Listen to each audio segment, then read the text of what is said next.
In life, I think anything you do has to have some sort of level of effort. Even in doing a basic video that I do, there's an effort involved. You're trying to kind of research what you're going to talk about, have your ideas, your bullet points that you're going to bring up. You're going to have to record gameplay. You're going to have to, whatever you're going to do, you have to put it all together. It obviously is going to take some level of, kind of putting in that effort. And I feel like, when it comes to video games and video game consoles and things like that there's companies that put in effort and quality and things, and then there's Microsoft. I feel like they don't always put in that quality, that effort that should be there, and that's probably a bit of a mistake. But in this bit of instance, I feel like I agree with the Xbox fans that are upset, more so than the people that are going to, kind of back whatever Microsoft does, because there's always going to be people out there that back whatever Microsoft does.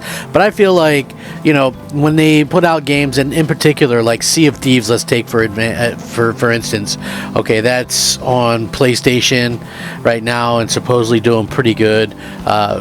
And that's sort of a little bit about what this video is about. But okay, so for me, I was a big fan of this game. I interviewed the head of Rare before this game even came out, Craig Duncan, and it was kind of clear in that interview that, at the end of the day, Microsoft wasn't very much backing that game at launch, and it was very much a game that was lackluster in what kind of content it had.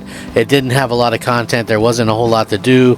It was like, it felt very bare bones. There was no missions. There was not much of anything. Go over here, grab a skull. Go over there, grab a skull. So it wasn't exactly something that that I would look at and say, okay, well, this is a good thing or whatever. But whatever, it kind of is what it is. Now Sea of Thieves is, garnering an 88 Metacritic on PlayStation 5. And the funny thing is I saw the game as being good, and being very good back then. I said, this game is going to really rely on people, and who they're playing with. It was a 69 rated game on Xbox. And the funny thing is about that is that a lot of games around this time were in the 60s, and it was kind of a running joke, to say the least. Now for me, I feel a little bit slighted with this because, for one thing, when you look at it, I was one of the early testers for this game. I was one of the people that realistically, kind of looking at this, was feeling a little bit out of sorts, because we suffered with a game that had lackluster content, and again, it was something that I feel is a little bit unfair, because now it's like PlayStation users get all the stuff that we got, and the game runs better on PlayStation. They get the haptic feedback with the controllers and stuff. So I see why a lot of Xbox fans are calling them out. It's really, really interesting to see the way that people kind of react to this, and just in general the way that Microsoft kind of gets treated. It's like you want people to, I guess you want people to buy your Xbox console, right? Maybe not, I don't know. Kind of lukewarm on that, if they actually want people to buy one. But let's say that you do want people to buy one, so you sell them a game, and then you turn around and put that game on PlayStation, where it's going to run best, look best, it's going to have all the content right away on day one that Xbox fans didn't get. I can definitely understand the problem there. So, when you look at it from that perspective, I think it's easy to look and see why people are so upset by this stuff, and, calling out Microsoft, as they should. It's like, if you're only doing things to make sure that Xbox gets the bare bones, and then you gear up for these other things for PlayStation, and then you go, well, might as well go ahead and do that for Xbox too. It's almost like an afterthought. Like, people are going, oh, well, they're going to patch the Xbox version of Sea of Thieves. What are you talking about, man? 40 million people have played this game before it ever went to PlayStation, and wouldn't you want to have a better experience for those people? Right? Like, I don't know. To me, it just doesn't seem like it was a well thought out plan.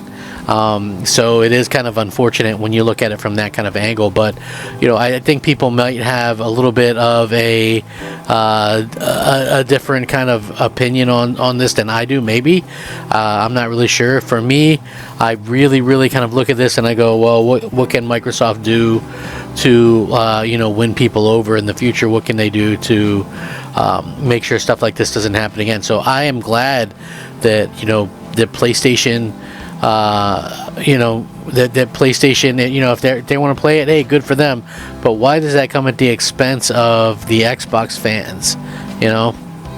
To me, that doesn't make a whole hell of a lot of sense. I'm hoping that they kind of come along and change something up with what's going on. So I don't know. Like, to me, like I said, Microsoft deserves a lot of the backlash that they get. Is it very much kind of an annoying thing to look over and see, PlayStation owners get kind of the fruits of the labors, right? Like, and I hate to sound like a dick, but it's true. Like, Xbox fans shaped that game. We were the ones giving feedback. We were the ones giving ideas. And now it's like, oh, okay. And by the way, the entire time I'm begging for the ability to turn off crossplay, and they never really allowed that. And they also, at the same time, they never really had a good anti-cheat for coming across PC players and griefers, because at the end of the day, PC players were pretty much able to do whatever the hell they want. And that's a really unfortunate thing. Like, when I talk about Xbox and the potentiality of it failing, one of the things that would happen is you would be stuck playing in a degraded multiplayer experience, and that's sort of what happens. And one of the reasons why I'm talking like that is, quite simply put, you're forced to play with PC players. PlayStation fans have the ability to turn off crossplay completely, and that's a luxury that I wish Xbox players get. So it's like, the PlayStation gamers get such a better situation than we get as fans. So I realistically look at this and I say, okay, well, what can Microsoft do to ensure that their players feel wanted? I'm not really sure what they can do at this particular point. It's an unfortunate kind of situation in the first place, and people just kind of try to talk it up to, oh, well, you're crying over someone getting the game, and it's not really that. If everybody were getting everything, I think maybe to be a little bit more fair. But the fact that only Xbox is doing this, it makes it look like we get the short end of the stick yet again as fans. So it's unfortunate, Anyway, with that being said, let me know what you guys think. How do you feel about like being basically beta testers for PlayStation games? It's like, we're the farm team and they're the AAA, they're the major league team, and we test everything out for them and make sure it's right before they get it, and then they get better versions than us. I don't know, that doesn't sit right with me. Let me know what you guys think. I'm Crap Gamer. This has been Crap Gamer Reviews. Rack 'em up. Crap Gamer out.